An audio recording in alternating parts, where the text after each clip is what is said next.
Hi, everyone, and welcome back to another episode of Keep It 100 with Dakota and Chorsie. Now, my co host Dakota will not be joining us for this episode, and let me explain why. We're doing something a little different for our show. We're exploring a game show miniseries where we're going to reach out to previous game show contestants or even employees of certain shows just to see what it's like to record a game show from day one of doing the audition process all the way through the ultimate day of recording and hopefully winning. Our first person we're interviewing for this season is someone very special to the Wheel of Fortune family in particular. This person dominated his particular game by winning almost $70,000 in cash and prizes in his game, including a very impressive first puzzle solve that I don't think I've ever seen in my life of watching Wheel of Fortune. Everyone, I would love to introduce to you the amazing Christian Dixie. Christian, how are you doing today? I'm doing wonderful. How are you, Chorsie? I am doing great. Thank you so much for taking the time to do this interview with me. You are actually from Indiana, which I did not know until I watched your episode. Yeah, yes. So I just moved to Indiana March of 2020. So I've only been here in Indianapolis for a little under 2 years. I'm actually from Ohio. Um, so yeah, tell us a little bit about yourself. And I understand just based on watching the episode and some of the bio stuff, you have been exposed to Wheel of Fortune since you were 9 months old. Is that correct? Yeah. hmm Wow. How did that come to be? Wow. So, I was at my grandma's house, and one night, and the TV was on, and Wheel of Fortune had happened to be on, and I was really drawn to it. And when I was that young, and I remember my grandma, she had changed the channel real quick, and I kind of cried. And then she changed it back to Wheel of Fortune. And that that was the start of something really special. Wow. So I assume, I mean, based on your play style in the game, I assume you regularly watch Wheel of Fortune. It's not just something you casually do. Like this Yeah, is an important aspect of your life. yeah, very Goodness, important in my life. goodness gracious. Well, so you were specifically on for a kind of looked like a college series or spring break series of the show. Is that correct? Yeah, college week, spring break. Okay, so you were competing against other college students. At the time, you were a freshman. Yes, I was a So freshman. you are a junior now, is that correct? Yes. I had recently decided to withdraw from school, due to mental health and, loss of interest in school. Life happens, and but yeah, I was a freshman at Ball State University, uh, and I played against UC Berkeley and University of Iowa. Uh, and that was a really wonderful time. Not only because I won, but just the whole experience itself was just incredible. Okay, so let's talk a little bit about that. Let's start from what was it like auditioning for the show? Were you a part of like the Wheelmobile? Did you do a virtual audition? What was that experience like for you?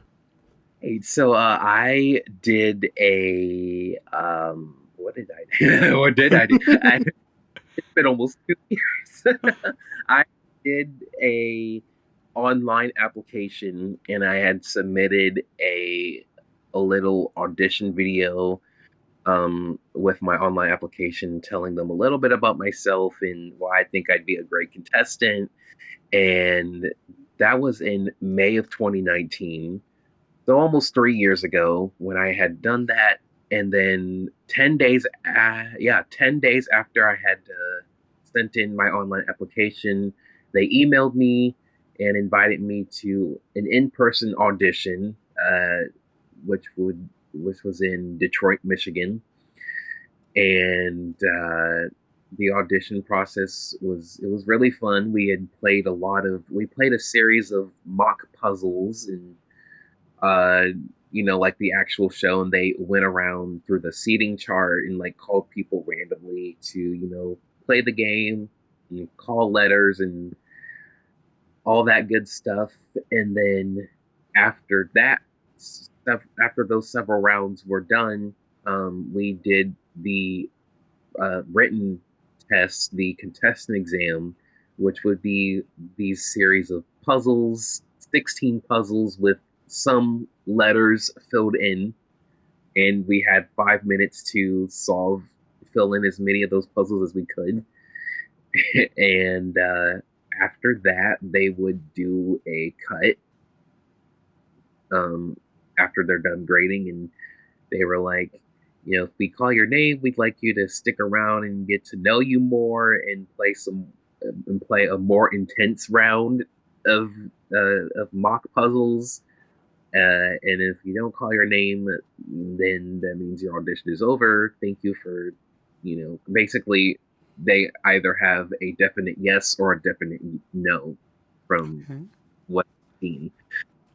So they're calling names and it's getting close to the end of the lists. And I'm like, oh boy, they're not going to call my name to stick around. And they call my name and I'm like, and so I got to stick around. We played some more intense games. And what it was is that they randomly paired us up. I was playing against 4 other people and we were spread out around the projector. And in the ballroom, because that's where the audition took place in a hotel ballroom, and we were all spread out, kind of like like the actual show. We actually played 3 puzzles, and after those 3 puzzles, we would rehearse our little Pat chat. Like how we talked to Pat during the interviews and whatnot to the contestant coordinators. And then after that, then they were like, okay, if you receive something in the mail from us 2 weeks after your audition, then you've been selected for the show and you get into the contestant pool, and wait for your tape date. And then if not, then you have to audition the following season. And I was looking for that letter every single day for the next and I didn't get a letter, but it wasn't until January of 2020 that I got a phone call from them asking me to come out to LA and represent Ball State on College Week. And I was like, yes, I said yes before I even told my parents about it. And I told my mom, and she was like extremely excited. My dad was coming in as we were FaceTiming, and he overheard it, and he like dropped his stuff and like was excited. And we and yeah, that's how I ended up getting. That's like that whole process up until before flying out to LA and taping the episode. And we do have to pay for our own expenses. The flight, the hotel, everything, which was a shock because usually these game shows would provide the airfare and the hotel and all of that good stuff, but no, we had to do we had to provide that in sorry, I'm trying to articulate. Yeah, it was really fun. It was really fun being out in LA, away from the Indiana atmosphere. It was like a whole different vibe in LA. Like it was just like a lot warmer too, like 50 degrees I think while I was down there. um and all of the contestants got shuttled to the studio, which was really nice. So I got to meet the other contestants and while in the shuttle. And like that tape day, I had to. It literally the day for taping at Wheel of Fortune, they literally start at around like 7, like in California time, 7 in the morning. So it was really early. It was really cold in the studio, and we had our production, a little production briefing in the green room with the contestant coordinators and the lawyer going over the non-disclosure agreement, which was the hardest part, the hardest thing to maintain. Tell everybody, I was like, oh my gosh, and I couldn't really tell anybody. It was like, "Ugh," and then after that, we got to record we got to record our promos for our local affiliates in on the set, and then we had started, I think it was around 10, 11-ish, that we started spinning the wheel and rehearsal, um, making sure everything was working properly and getting us comfortable, practicing calling out letters, all that good stuff. And then at noon, we started taping the actual episodes, and I got to be in the audience for one. And then I was the second episode that they had filmed that day. Out of the six, they filmed six episodes in one day. Jiminy Yeah, crickets. yeah. Uh, and it I was the second episode, so it was really nice getting to see how it's supposed to have a general idea of how it's supposed to go before actually playing. And so after that first episode was done filming, I was, backstage. They were putting our little, our mic. We were getting mic'd up and everything backstage, and I was just so excited. Like, I was so excited that I was shaking. I actually mistaken it for being nervous. I thought I was being nervous, and I was, just really excited. I was just so excited, and that, a lifelong dream of mine it came true, and it's actually happening. And it was just so surreal just being there. The puzzle board was a lot bigger than they make it out to be on the camera. And the wheel was it was the wheel, at least seeing it close up, it was actually big, and getting to actually spin the wheel, it was, wow, it was so surreal. And just, I didn't think, I initially, going into it, I initially didn't think I was gonna play as well as I did, um because, like, oh my gosh, being at the actual set, and and that huge difference between being on the set and playing, and watching from home, it's always your turn. And you always know the puzzle before they do. Hmm.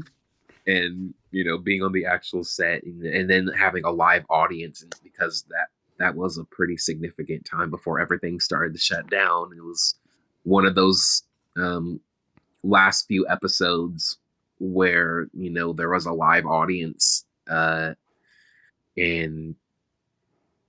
uh that was just so surreal to even, like, have an audience watching me play. It's like, my parents being included in that because they had went with me, and they were with me in the bonus round. Um, but I think my favorite part of the experience was definitely that bonus round solved. Like, it really showcased what I was able to do. That, and multiple choice questions in the first round. Um, and just getting to see Pat and Vanna, like, that close up. They were just the sweetest people I've ever met in my life. celebrity wise, and getting to talk to them at the end of the show, and even they were impressed with, my puzzle solving ability. And, I was starstruck that they were impressed with how good I was. Like, it, it's an experience that I will ultimately never forget. Wow. Oh my goodness. I as someone who's grown up loving game shows, it's a very surreal moment to be able to have this conversation with you because I mean in terms of the game show industry, like your name is high up there in terms of just your puzzle solving abilities and being able to see your performance. So like being able to get to talk with you right now, it's just like wow, I can't like I'm excited. Like it is such an amazing feeling. Yeah. Um and like you said, I talk seeing the multiple choice questions in the first round because truly I was watching it in my living room, and so I was like, okay, I'm very curious to see how this goes because I purposely did not want to look up what the results of your gameplay was until I was ready to do the interview. So I watched it, and I was like, okay, so we've done pretty well in the toss up, and then I think you called for one consonant, asked for one vowel, and then said, "Okay, I'm ready to solve." And I was like, "Hold on, wait, hold on, no, that's not."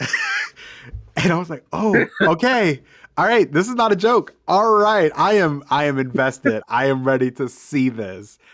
And I mean, truly, it was so amazing to watch, and truly, you and this big smile on your face the entire time. It just this positive energy as you're playing this game, and like you said, even at the end during your conversation with Pat, because he was like, "I need to know how you got Way of the Ocean," because I'm watching the bonus round, and I'm like, "This man has picked a W and a V.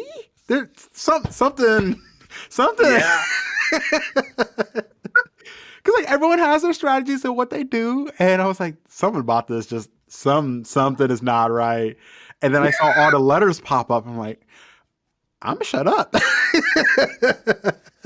He know what he doing. All right, bye bye. Oh my gosh.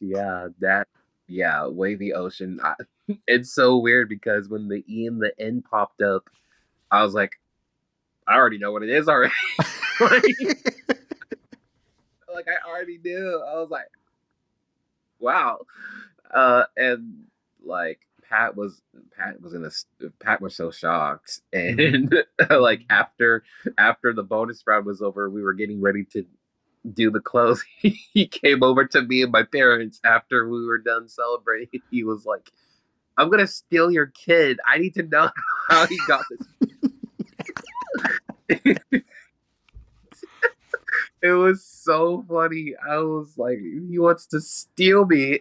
Like, oh my gosh. And then, during the closing credits, I'll never forget Vanna telling me, "You made it look so easy." And I was like, oh my gosh. Like, Vanna telling me that I made the game look so easy. Because I grew up with Vanna. Like, Vanna was my first celebrity crush growing up. And, like, she's just been a huge inspiration in my life, and how she is at the puzzle board, always cheering for everybody. Is like, that's always the personality I want to embody someday. And here we are. Mm-hmm. This is so incredible to have heard her say that to me. Like, because I would play the video game versions and I would like solve the puzzle like fairly early, and she would like, "You made it." She would be like, you made it look so easy." Mm-hmm. Oh goodness. Yeah, I truly after watching that episode, I'm like, I have some things to learn from you. Honestly, it was just so very impressive, and I hopefully, willing one day if I'm ever able to make it on, I'm like, I need to channel my Christian. I need that Christian energy just to be able to do what you did because I was blown away, and I mean, I kind of felt bad for your opponents. Not gonna lie. And goodness, I wish I could remember their names. I mean, but they didn't. The poor girl in the red, I think she spun twice. Yeah, Emily. Yeah. And I was just like, gosh, okay, all right, well, in order for there to be winners, there unfortunately has to be losers. Kind of one of the deals, and oh, oh Yeah. man, and then because you won a good amount of money, but you also grabbed the prize puzzle, right? So you got a trip to, was it Barbados? Yeah. Barbados. Yes, I will be taking that trip in May. Uh Finally was able to take it because, COVID and everything happening, so many delays with booking the trip, but we Hmm. were finally able to book it and finally going in May. So that's like really excited. And I'm taking my mom with me.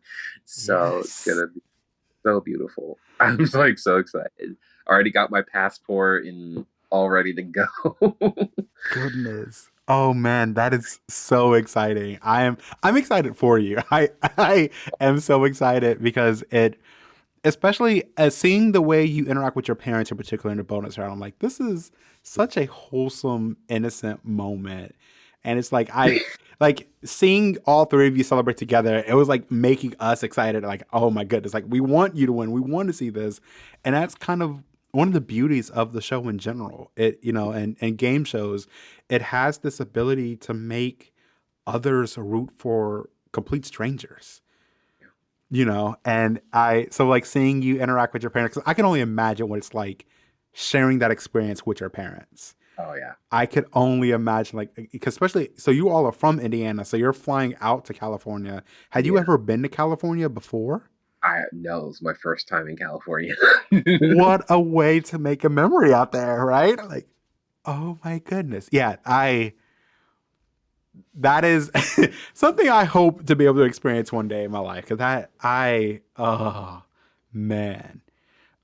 So it sounds like from the audition to getting the phone call that was supposed to have been a letter to even getting all the way through onto the show, everything was just a very pleasant, smooth ride for you.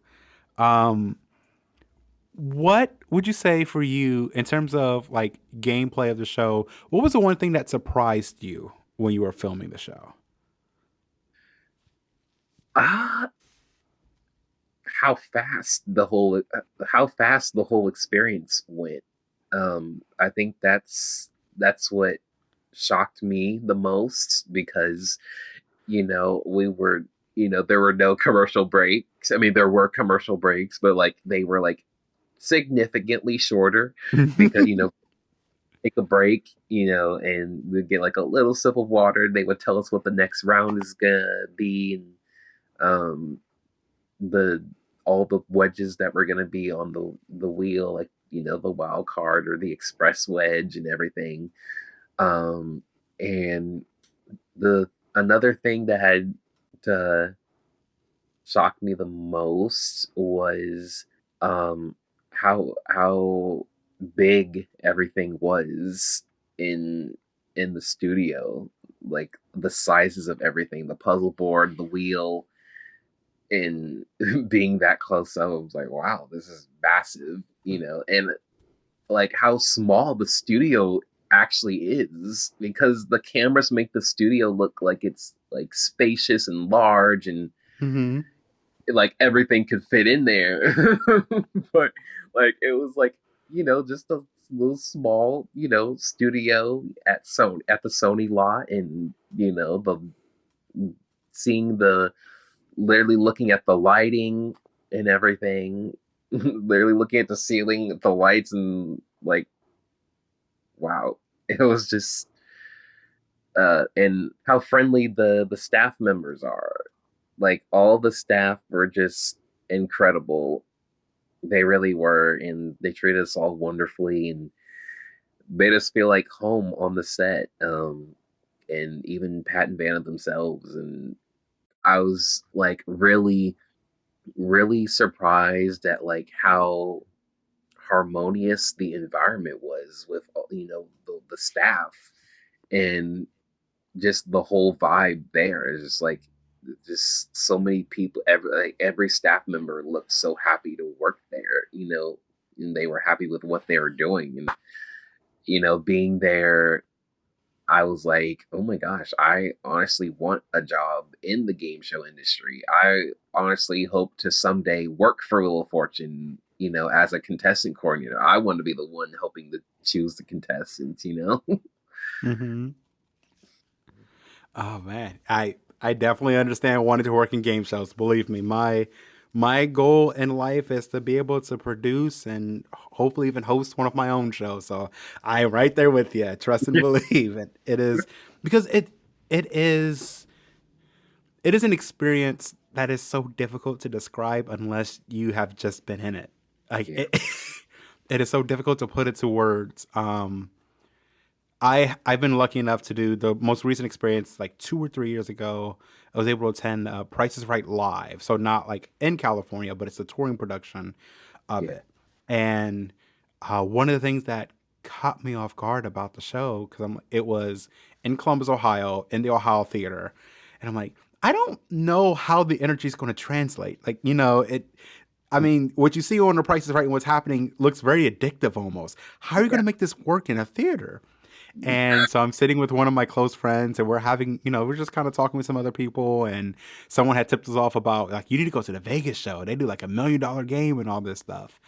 Oh, And yeah, exactly. Right. So I'm like, now I got to go to Vegas. Now I got to go to Vegas. And so we're sitting there talking, and then the lights start lowering a little bit and they start spinning the spotlights. And then the music starts playing and everyone amped in a way like I've been to football games, I've been a college cheerleader. I have never felt energy like when the theme song started playing in that theater. It was truly mesmerizing how I was looking for like a cue for like producers to tell everyone to like start clapping. There was nothing like that. The music started playing and everyone just understood the assignment and it just started happening. And it was just like, wow, this was truly, truly such an amazing, authentic experience. And I'm like, okay, no, I'm hooked. I need to know more about this industry. I need to, because I've always been interested since I was a kid. I grew up watching Game Show Network. Um, firmly believe Wheel of Fortune was one of the major reasons I actually learned how to read. Because pretty much similar to you, I watched so much of Wheel of Fortune from, like, I remember celebrating with my parents the day they switched from using the turntile letterboard to the oh, touchscreen board, mhm. and, talking about like the scenic design changes that happen over the years and how, before these have like the big, like red, yellow, and blue kind of embolized symbols behind each player. And the Switch like having the digital TVs underneath of the player scores on the board and all that stuff. And I'm like, so like something I've been watching for years. Grew up with Pat and Vanna. Um, it just it is such a unique career field and industry that is underappreciated, but does so much good in the world. So yeah, I completely understand your sentiment and feelings, and I hope I can get on Wheel of Fortune like you one day, or even any game show. I'm very curious about because I mean your show in particular, Wheel of Fortune, is definitely more academic based, than their shows that are kind of physical challenges or comedic based and all this stuff. And there's so much out there. Um, Normally, the next question I would ask is, would you do it again? I feel like that's a resounding yes. I don't you know, I, I don't get the feeling that you have any doubt about if they asked you to come back. I would definitely come back. I had the opportunity to, a lot of viewers, and we still talk about it, almost 2 years later, and people are like, "Oh my gosh, like we're awaiting your comeback. Like they're gonna invite you back." And I'm like, "Are you sure they're gonna invite me back?" like, Well, and how does that feel? Like your name is, like I said, I mean, you kind of have like a legendary type of status in the industry at such a young age. How does it feel to have that? Some people can say it's pressure, some people can say it's a title, but like, I mean, when it comes to Wheel of Fortune, you're one of the names that people associate with this show. What does that feel like? well, I kind of feel like Ken Jennings with Jeopardy.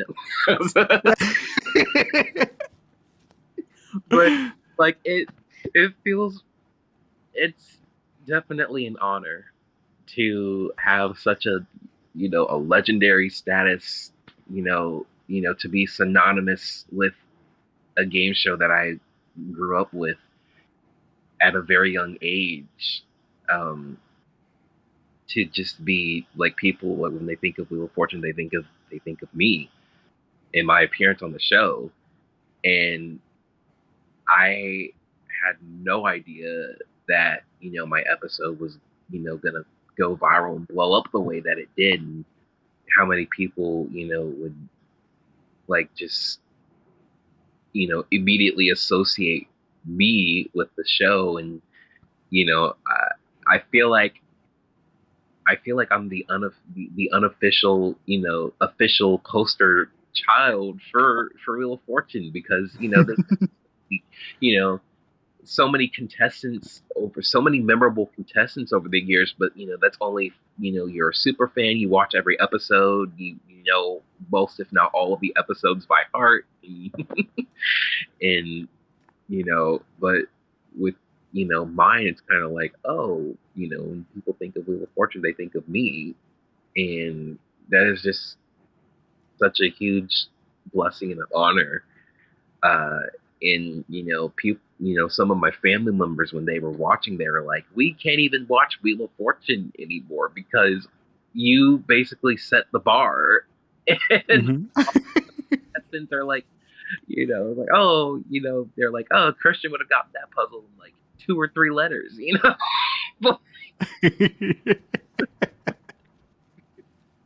It's crazy to me. It really is. And I wouldn't be surprised if I do get invited back again. Like, I'm just like patiently waiting. Like, yeah, no, I'm ready. Bags are packed. I am ready to go. Just give me the call and I am there. Yeah. Oh, man. I am curious about, so once you found out that you were doing the specific episode and you had your air date, or I guess recording date, what was your preparation for the show like? I know some people have very specific rituals of how they prepare or study for the show. And as someone who has regularly watched the show, what was that kind of training process for you before you filmed? Um, the training for those 2 weeks from the phone call to flying out to LA to tape the show, uh, I definitely played a lot of the video game versions of Wheel, whether particularly against AI, um, on the highest difficulty, on hard difficulty. Um, I also played online against actual people, um, to get sort of a simulation of how I would do against real people, and that's what I did for those 2 weeks. I repeatedly would play the video game versions, on online matches with real people, on the PlayStation 4 version, and I also played a little bit of the free play, the Wheel of Fortune app, the free play, Mm-hmm. and practice from there. And then on the day before the tape, I just relaxed and you know took a break from uh, practicing, and I was like, okay, I'm ready. Yeah. Oh goodness. Okay, so you actually, because I feel like some people would take the day before and be like, "This is my cram session." It sounds like you were like, "Nope, this is the day before, so I'm gonna Yeah. center myself and relax, and whatever happens, happens." Yeah. And on top of that, I also watched college week episode, like old college week episodes, to get a feel for what the puzzles might be like. And Okay. yeah, and that definitely helped. Knowing that usually the puzzles are based off of the theme week, they do puzzles either, college related, or spring break related, like Wavy Ocean, which is how I knew Wavy Ocean because I was like, okay, it's a place, okay, E and ocean, and then I was able to be like, okay, well, they usually like to put a wacky little adjective to try to trip up. Mm-hmm. I was like, wavy, and that's how I was able to get Wavy Ocean so quick. That's why I chose CWVA, and yeah, it definitely paid off.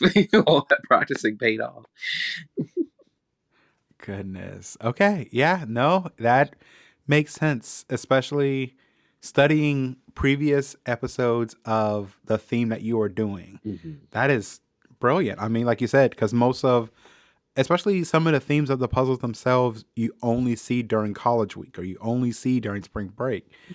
So, yeah, it makes sense to focus on what the theme week you are taping for is. Okay. No, see, I'm taking notes. I'm preparing. I'm taking notes for this. Okay. All right. I like this. Oh, goodness. Okay. Wow. I listen, I am again just so amazed at hearing your story about how all this came to be and the fact that it feels like it's a dream come true for you. I mean, for this to be from 9 months old watching the show, it feels like this was destiny for you. Like this was meant to happen. This was meant to be. I mean, it's super amazing to see this dream come true for you. And I think especially because it seems like you promote a lot of positivity just overall, like just in your being, and I mean you're just a very happy, positive person. I feel like, and it's addictive because it makes people around you just feel better, like no matter what position they may be in, and even looking at like your Twitter profile, for example, it's very positive energy, and I respect that about you so much, and um I wish more people could do that, Oh, So I appreciate just what you do and just trying to make people feel better. yes, thank you. I try my best every day to, spread positivity because the world needs more of that. And, just try to make the world a better place. Fair enough. I am curious. So, from the time you recorded, how much time was in between after you finished recording it until it aired? It was a little over, it was 1 month, a month in 11 days, I think. Yeah. We taped the episode in February and then it aired in March. So a little over a month between the air or the tape date and the air date. And that was a long wait to to like tell me, okay, my episode's aired, they gave me the green light to give out the air date 2 weeks before so 2 weeks before it aired to hype to keep the momentum and the hype leading up to the episode. Mm-hmm. Everybody was just all my friends were excited, everybody was excited, all of Fort Wayne was excited too, uh and it was I was excited because I knew the outcome. Right. And, yeah, and people were like, "Oh my gosh, he's gonna win!" And they were like, "Did you win?" I'm like, "I can't tell you. I have to watch and find out." It's so weird because people, all of my friends have grew up with me. They watched me play, and they kind of just knew that I was going to win. I didn't even have to tell them that I was gonna win. It's like, oh yeah, he's gonna win. I'm like, how do you know you didn't? What You were there. You did. like what if I would have lost? Like, how would you want to feel then?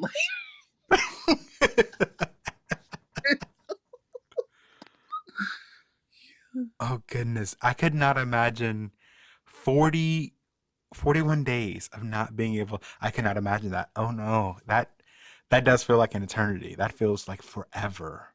Yeah. Oh goodness. Oh no, I didn't think about that. Having to, because you said that the lawyer at the taping goes through like a NDA or non-disclosure agreement, right? So you're not allowed to talk about Well, any results. yeah, any results, yeah. Goodness. Oh man. So the only people who knew, I mean, other than those involved with the production, were you and your parents. Yeah. And, the Ball State campus knew too because I had told, they had found out and they're like, "Oh my gosh, we have a Ball State student going on the show. Oh, like, so wonderful," And they actually took me to the bookstore and got me my sweatshirt. They paid for it on account, and I was like, "Oh my gosh!" You got to make sure that promotional, merchandise looks good on TV. You gotta promote well. Oh wow. Okay. Goodness. I mean, yeah, that's gonna be very difficult because I feel like I want to tell everyone. I mean, what was that like for you trying to hold that in? Like I want to talk about spinning the wheel, like meeting Vanna White, meeting Pat. Yeah. Oh wow. It was a lot. Like to keep that in and not tell anybody. It was just like, coming back to Indiana, you know, winning, with knowing the entire outcome of what had happened and everything, and not nobody knowing how I did. It's just like, I just came back almost $70,000 richer. And you just have to just pretend like life goes on and nothing has happened. Oh boy, they gotta speed up that process. Like if it's filmed on Monday, I need it released by like Friday. Like I don't, goodness. Okay. Oh, all right. Well, do you still keep in touch with anyone from Wheel of Fortune? I mean, like, do you keep in touch with like contestants from your episode, even contestants from other episodes? Um, yeah, I do. I do still keep in touch with some of the, former contestants, and I'm in a Facebook an alum group for Wheel of Fortune, with all the past, present, and even like newer contestants. As their episodes air, they get invited into the group. So I'm very connected with them, and I still actually Wheel of Fortune follows me on Instagram, so we follow each other on Instagram, and Ah, legend. What a legend.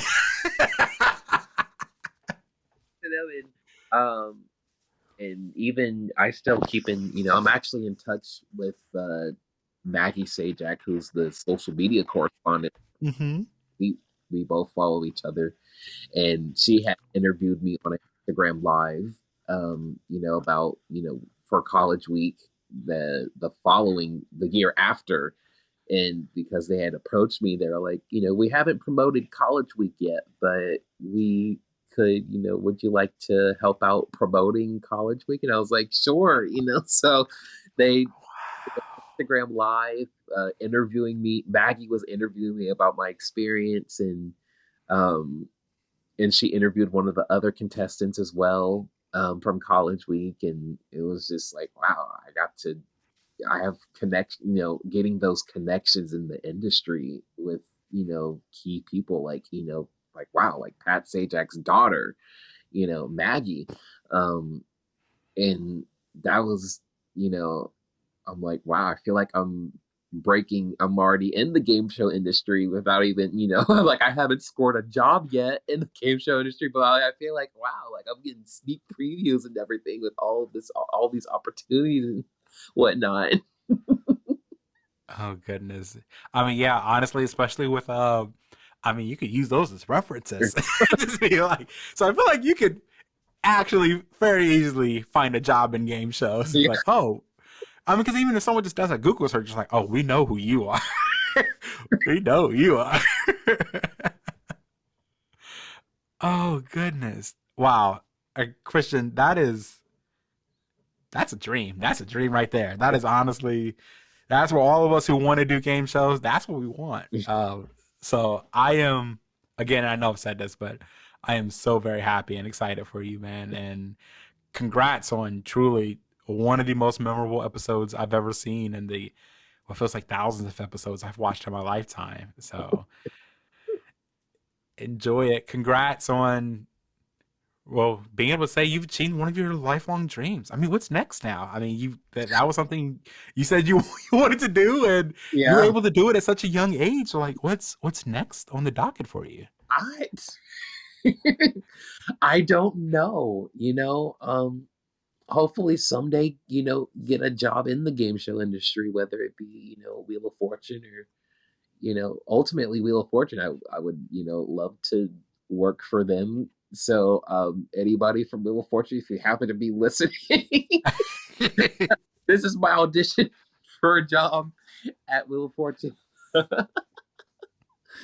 Listen, I'm gonna make sure when we promo this episode, I'll be like, all right, at Will of Fortune, you hear this? You see this? Come on, you want to hire him. It only makes sense. Like heck, even like be like heck, even if they need like another social media correspondent, then like you got a guy right here.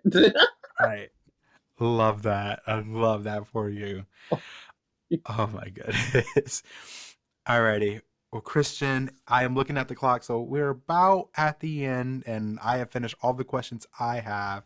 Any last parting words or anything you want to promote out into the world in general? um, you can catch me, or you can find me on social media, on Twitter, at C Dixie. I don't know how many E's there are, but you can also find me on Instagram, Christian_Dixie. And yeah, I'm very grateful to have been the first guest for this mini series, and I am so honored that you have thought of me, and I'm so happy that we've done this interview, and it was so wonderful. It's such a pleasure talking to you, and I am very confident that this series is going to grow in viewership. I hope it does, and I know it will. Christian, you are such a delight. I That is so kind, and thank you so very much for, I mean, taking the time just to do this interview with me and coming to chat about one of your biggest passions in life and being able to share this with someone who has this passion. I cannot tell you what it's like to be able to find someone who is just as passionate about game shows and Wheel of Fortune as I am. So thank you so much for taking the time to chat with me, and just being yourself. Honestly, we need more people like you. So thank you, Christian. You're very welcome, and you're such a delight yourself. Thank you, sir. I so greatly appreciate it. Uh, and that, ladies and gentlemen, is the end of this episode of Keep It 100 with Dakota and Chorsie. So if you enjoyed what you heard, you can always follow us on social media as well. Keep It 100_pod on Twitter and Instagram. You can also visit our website for more information, KI100pod.com. We'll have more game show contestants and staff members that'll be coming up in the future. So please check out our new episodes every Monday. We drop a new episode each and every single Monday, pending Dakota doesn't get sick. Thanks so much, everyone. And cue music. Thanks so much for listening to another episode of Keep It 100 with Dakota and Chorsie. We want to welcome to the Keep It 100 family our amazing executive producer, Zachary J. Bailey, and our talented audio editor, Evdoxia Ragu. We would also like to thank our dear, dear friend, Isri Vijay Sundara, for all of her support on our show. Remember to keep it nasty and keep it 100.